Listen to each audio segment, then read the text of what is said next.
Okay, good morning, everybody. I want to introduce Cassie Johnson. This is my youngest daughter. Hi, Jasmine. And her husband, Scott, and my granddaughter Avery over there. That's her support group back there. Cassie works for Forward Corporation. And you've been there 7 years now, yeah. And I'm very proud of her. She's gotten multiple promotions and she just does a phenomenal job. So I have to perk her. So she's going to talk to us today about what services are offered through Forward to help expand our knowledge base on what's available out there in the community. Because I'm not sure I know everything they do and she works there. So Cassie, take it away. So I do have some material. Unfortunately, due to a lot of shortages, it's been taking a few months for us to get even some of our materials. So I told my mom that once I get more, I'll definitely bring more, but I do have some stuff for you guys to go over at least a couple of the programs. So Forward Service Corporation, we are funded through DCF, Department of Children and Families, and also DHS. We are a nonprofit organization. All of our programs combined are offered in 49 counties of Wisconsin. And I'm going to be going over the programs that are offered specifically in Fond du Lac County, just because it's probably easier. So we do offer 5 different types of programs within Fond du Lac County. Some of these programs you can do together, be co-enrolled, and then some are just strictly individual. So I'm just going to go over just the super basic, like the eligibility requirements, and then also what services are offered with it, just to kind of give a little bit of a sniff of it. And then if you, of course, want any additional information, just let me know. I can connect you with our Fond du Lac office as well. And then, of course, like our website and everything. So the 5 programs that we offer is Wisconsin Works W2. We also have FSET, which is our Food Share Employment and Training Program. Emergency Assistance, or EA, our Job Access Loan, and WeTap. So I'll go over what each of those programs are.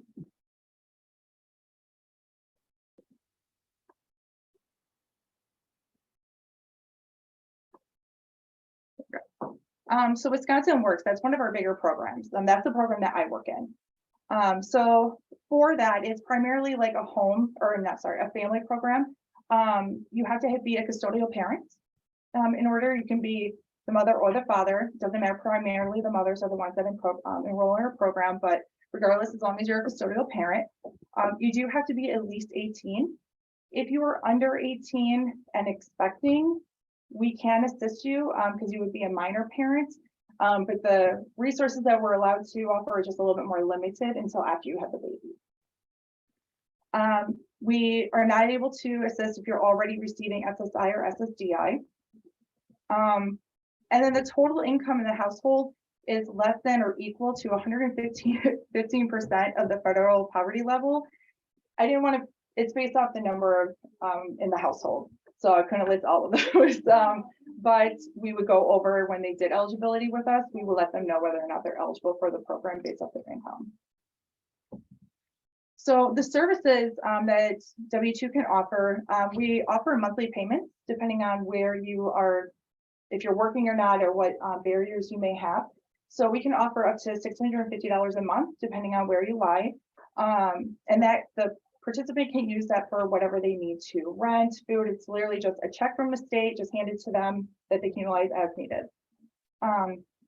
We also help with transportation to like interviews and or work. We provide up to $60 in gas vouchers or cab vouchers if they do not have a vehicle, or even bus passes as well per month. Another thing that we can work with is we work with employers, so many employers, to help participants, get some work experience as well, especially when they have limited experience or no experience in a field they want to be in.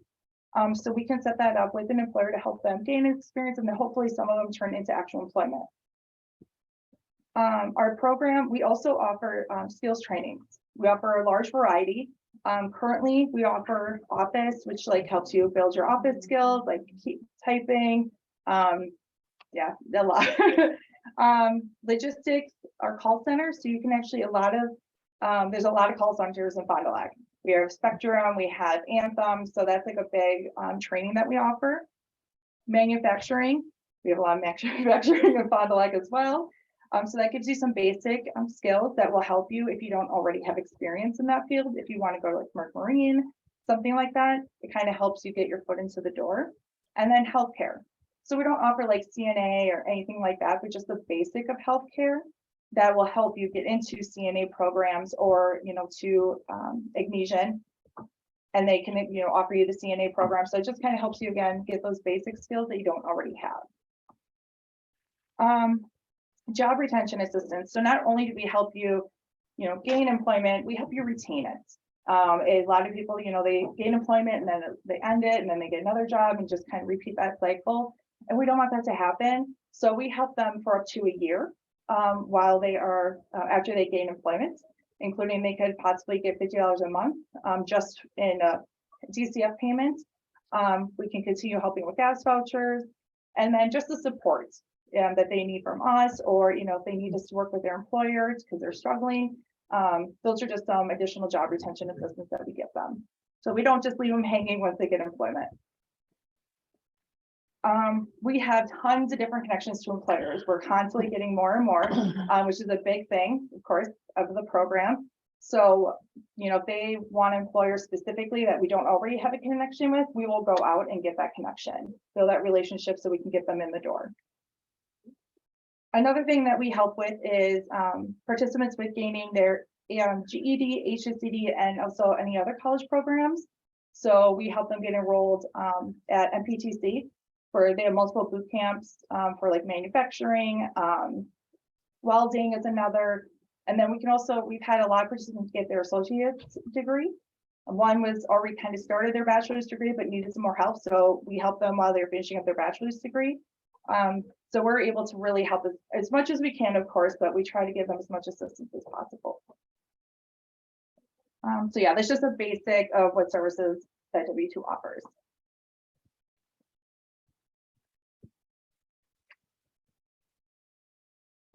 Next is FSET. So that's super easy. You receive food share and you're eligible. So it's extremely eligible or easy to get into the FSET program. The services that are offered are very similar to W2, except for you do not get a monthly payment. But you do get help with transportation. So they also offer gas vouchers. Work experience, they help as well. Same skills trainings and connection to employers. So they are able to assist you with all those things. And you can do both programs at the same time. So you would get like double the gas vouchers. You would get 2 case managers. So you get like a lot of extra support. Does SSI and SSDI? No, that does not. Yeah, you can have SSI or SSDI and still be eligible for FSET. The only requirement is just you have to have food share. What is SSDI? Social Security disability. Yeah. And does that one also require you to be a custodial parent? Nope. Really, it's just food share. That is all you need to have, and the interest of having employment. That is really the only thing you need to have to be enrolled in FSET. So getting enrolled in FSET is a lot easier just because the eligibility requirements are so few versus W2. That's why the offering service is a little bit different. Like they don't get the monthly payment, those kinds of things. But that's why we always encourage if you get food share, enroll in FSET no matter what, even if you're not eligible for W2, because you can still get a lot of help. Another service that we offer is emergency assistance. So what emergency assistance is that we assist with payment in various situations.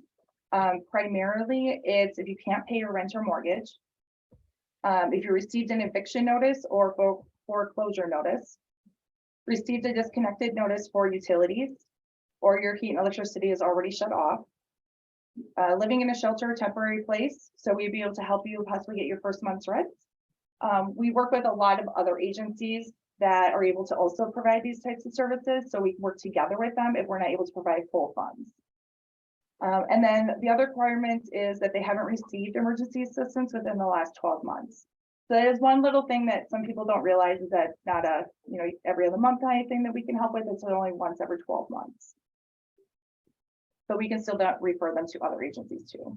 So is it once for 12 months for one of those things, or once every 12 months for each of those things? Oh, just for all service, yeah, emergency assistance is all combined.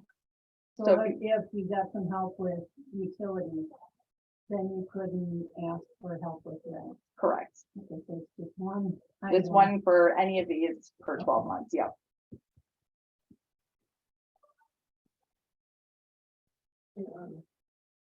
Okay, you got emergency assistance. Does that preclude you from getting help in the other areas? Nope. That you can, with a lot of these programs, you can do that in combination. So if you already have, you do receive W-2 benefits, that's okay for getting emergency assistance, because sometimes people need that extra help. So they are eligible for emergency assistance as well, even if they're in F5 or W-2.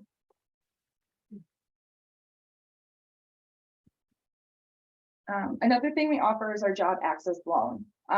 So job access loan is a loan that up to $1,600 and it's also interest free, which is really big.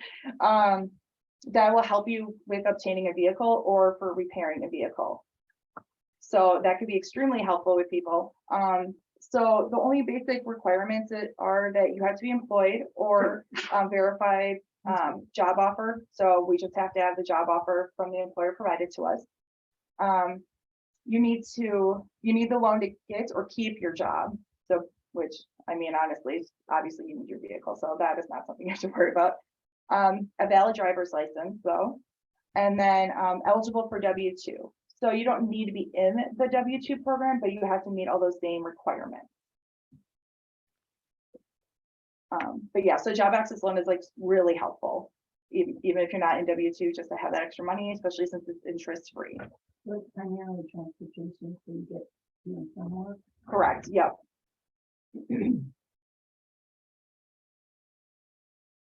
And then the last program that we offer in Fond du Lac County is WeTap. So that is also another car loan that we offer. So for that one, the requirements are just a little bit less. So you just need to be employed or have a job offer. You need the loan for a vehicle and then a valid driver's license. For this one, you do not need to be eligible for W-2. So if you're like just a single father or just a man with no child or a woman with no kids, that's totally okay. You may be eligible for WeTap. And this is also an interest-free loan. The loan can vary.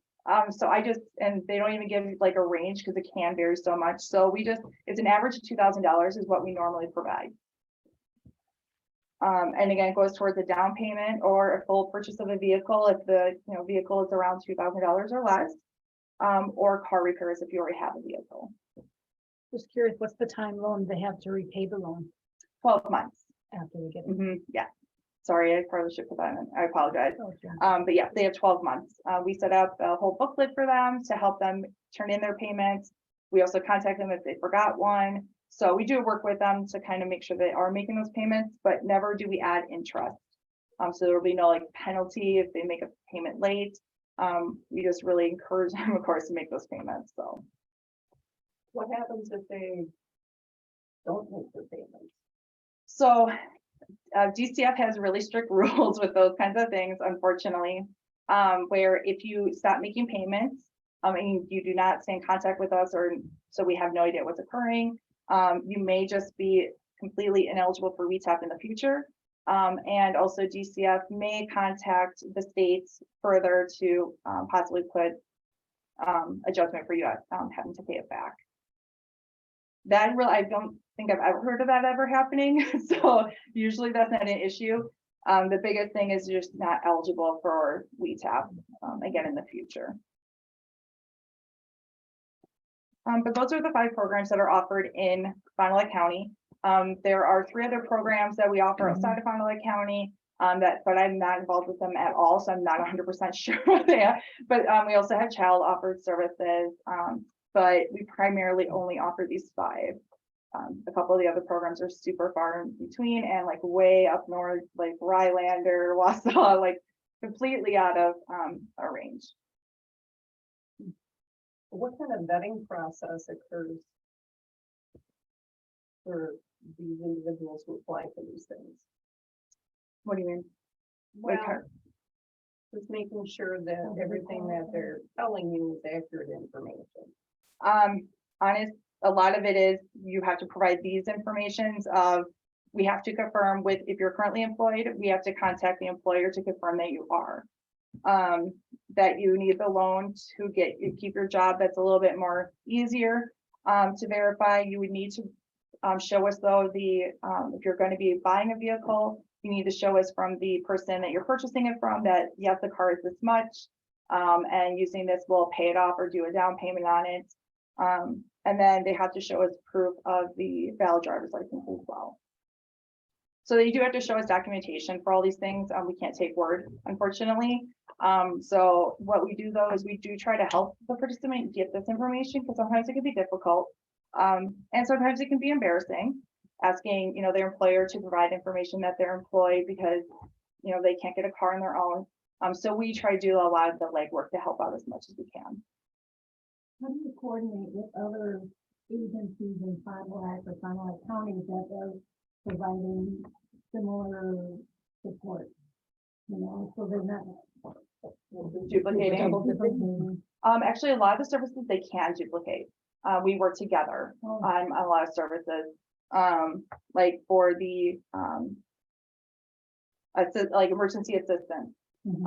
Solution Center, they work with the CARE program that can also assist with that. So we work with the CARE program to make sure, like, if the participant thing, like, we can only help with up to $500 for emergency assistance. But if they owe like $800 for their rent, then they say they're going to get from CARE. So we'll be talking to CARE to make sure. And then we'll also be talking to the landlord saying, if you receive these 2 payments, you will not be evicting them. So we do ensure that all these things are connected and being followed through. But yeah, we do like just to communicate with all the agencies. That's like the biggest thing is how we work with them. Yeah, they understand. I don't know if it's still true, but like Women's Fund, they have an emergency. Their services, but Yeah, we try. I know like a lot of programs have changed over the years. And then when COVID hit, that kind of impacted communication, unfortunately. So we're trying to pick that back up and reestablish the community service group, support group. I can't remember what it's called. Yes, that my supervisor, or not my supervisor, but one of the program coordinators put together. there's a lot of niches. Yeah. But how do you keep them working? Yes, and we use that group. I'm blanking on the name, I'm sorry. But we use that group in a steering committee. That's what it is, community steering committee. They use that group to have as many agencies and even employers involved. So that way we can make sure we're kind of communicating and we know what's going on with each other. Can there, offer a service that we can't offer? Maybe we can work together. We have worked with Mercury Marine in the past where we are going to set up a program together for transportation. Because bus, only go so far and it's only available certain times of the day. So we were working together on that. Mercury Marine just ended up doing it themselves. So we're not involved anymore. But we do try to, build those relationships so we can create new programs or new systems. You use the term care a minute ago, was it that caring? Yes, caring.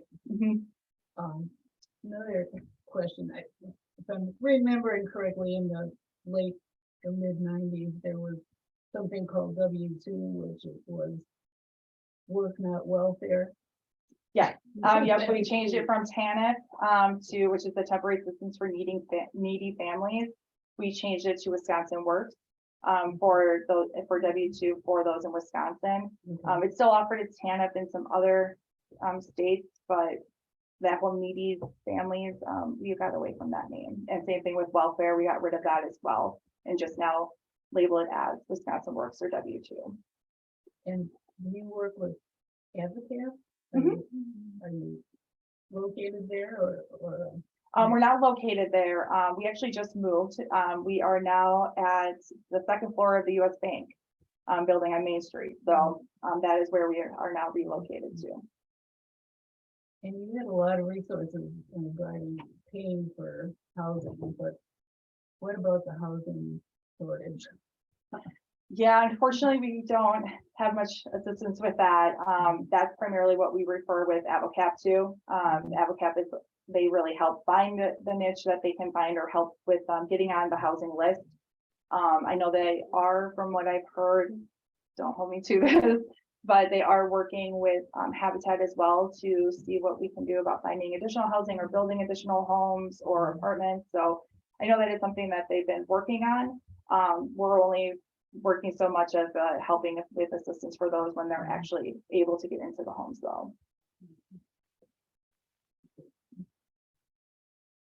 Any other questions? I assume that the rent checks or utility assistance, those checks would be cut directly to. They go to directly the landlord or the utility company, correct? It does not go to the participant themselves. The only thing that gets directly to the participant is also we tap in the job access loan. That's also directly to the car repair shop or the person that is going, like if they're buying it just, one-on-one with a person. The only one that gets directly to them under their name is for Wisconsin Works. It's just issued by the states of Wisconsin. So they just issue it directly to that person because they can utilize those funds however they see fit. If you're assisting with a car loan, I know like if I go to, the bank and get a car loan, their name is on the title as well. Is your program on the title of the vehicle as well? Nope. Nope, we just hand over a check, that's it. Okay. So it's that way, we're not tied to it because we want it to be completely on the participant. We can't have that kind of liability. So Sure. yeah, we just issue it to them. We do not have any tie to the vehicle at all. How would you see the church being helpful with your program? Well, right now our caseloads have significantly dropped over the past 2 years, which we're kind of surprised with COVID. We figured they'd really go up. So honestly, what we're just doing is a lot of outreach right now. We have I primarily work with our corporate office and I work with all counties, not just strictly Fond du Lac. So I'm not totally in the loop on what their specific plan is. But they are working on an outreach plan. And they're working to reconnect with all the agencies again. So what we're kind of hoping is where we work with the agencies or, even the church where they can, if they know somebody in need, or they may hear about different agencies that doesn't know about us, kind of put out the word a little bit, even just like our phone number. And we can talk to them for whatever their needs are and kind of help determine that. So I know you guys do a lot of helping, you guys do a lot of the resources. So we have these little tab things where you could just like pull off the tab. And then if you know somebody that needs assistance or you think they may, you can literally just give them that one little piece and then they can contact us for us to assist them. Because we're just trying to really get the word out. I know like I had a friend, her sister was really needing assistance.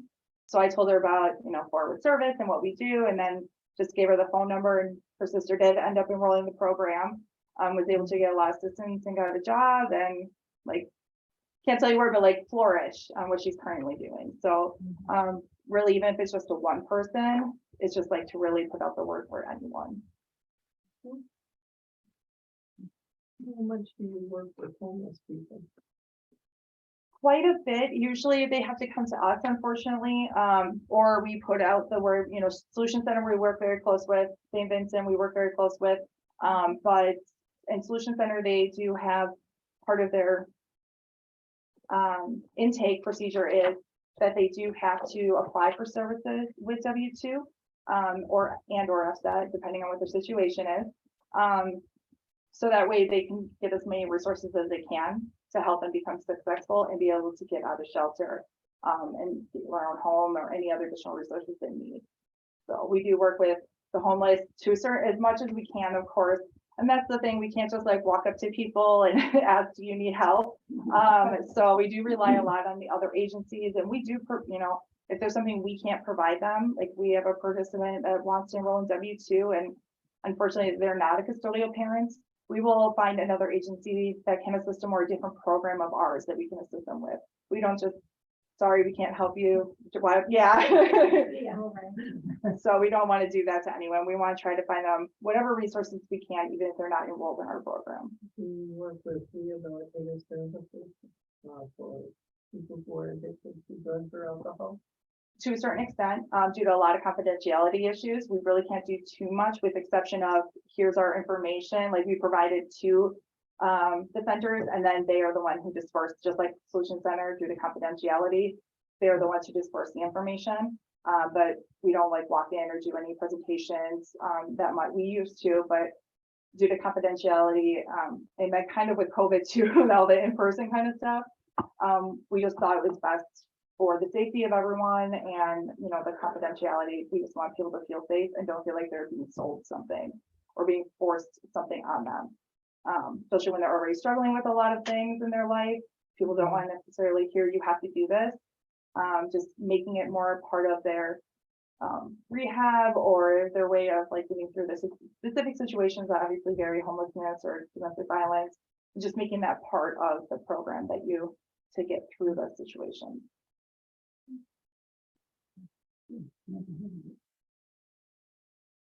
And that's what we found out. Not as many people have heard about. I didn't realize as much that not as a lot of people. I mean, I knew about it when I was going to school and then when I worked there, but I didn't realize like it was such a more silent. I thought it was way more known. So even though I'm horrible at public speaking, when my mom asked to do it, I was more than happy to really like kind of put out the word.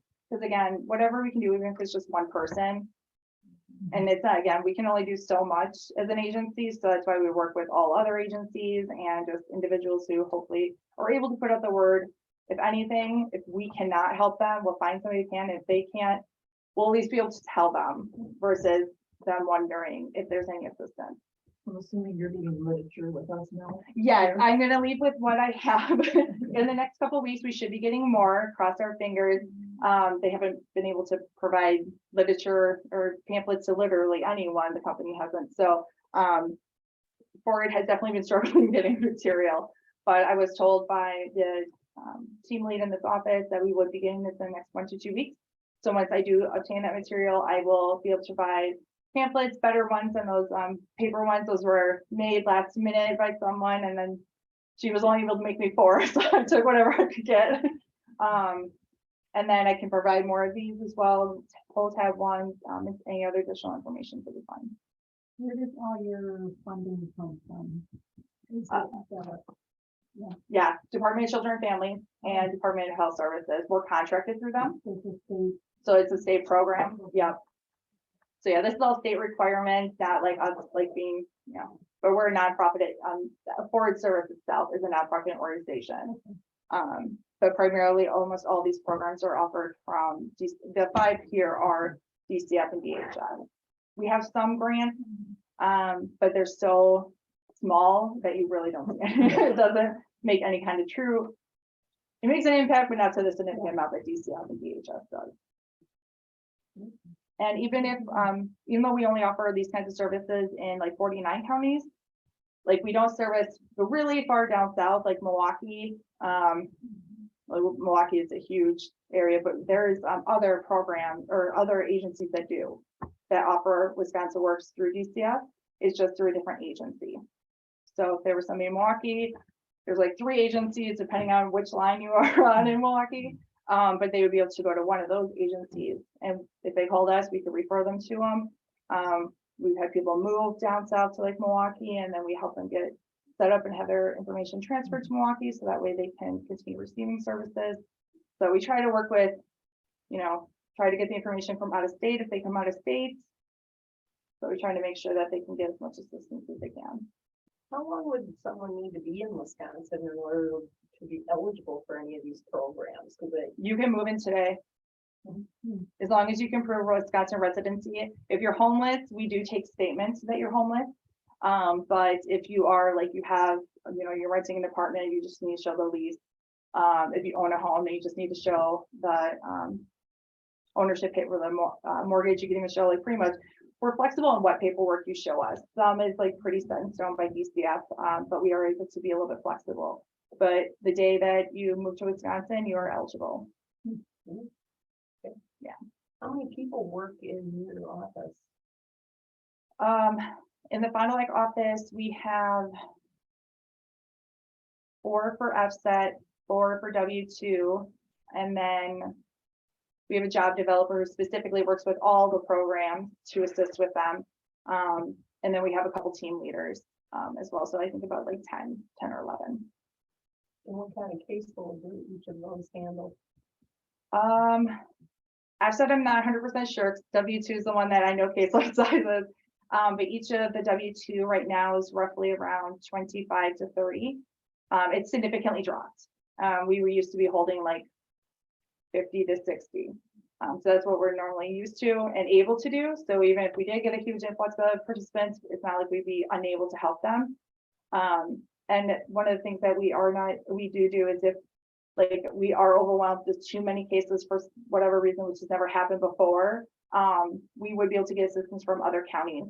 Like we have Winnebago, we would be able to have a case manager assist if we had too many cases. So even if we had case managers that couldn't for whatever reason, which never has happened, they would be able to get a case manager for somewhere else to come here. Would the Department of Social Services help you out at all? Well, we only work as much as we can. We do Department of Social Services. They have like our information, and then of course during confidentiality and stuff. Right. But if somebody does receive, we can, if they do not already have SSI, but they're applying for it, they could enroll in the program. But then and we could help them try to get help them with their application or things that they need to potentially obtain SSI or SSDI. But once they obtain it, they're no longer eligible. Or, if the parents are not SSI, but one of the children is that keep them from being eligible? No, it's just the parent. Okay. The parents in the household, I should say. Yeah. Yeah, the parent in the household, if they're receiving it, that's the only one but children, that does not even impact any eligibility.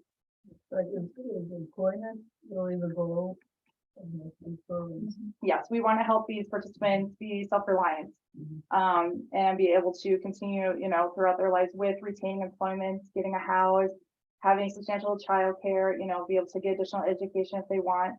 So the primary purpose of these programs is for employment. But we do not just like here, we got to get you a job like anywhere. We want to get them a job where they want to go and that they'll stay. So that's why we work a lot on their skills, what interests they have, so we can set them up into certain employers that they would like to work with to ensure their success versus like job hopping. If you have somebody who has a disabled child who has to be with them 24/7 or the child needs 24/7 care, do you train for any jobs that they could do from home?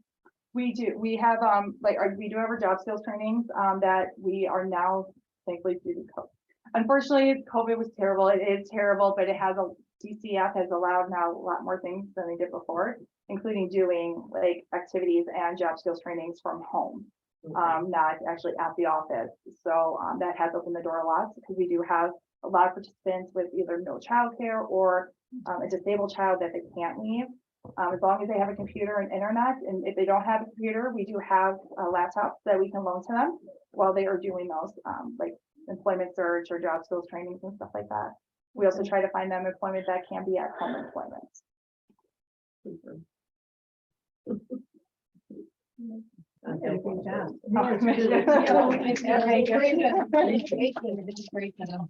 you. But again, if you have any questions, we have the phone numbers and everything for our local office as well. So they would be the contact, but of course, if you need anything else, my mom has my information. So. We know where to find. Yeah, you know where. But thank you guys for listening, and if you guys have any questions, let us know.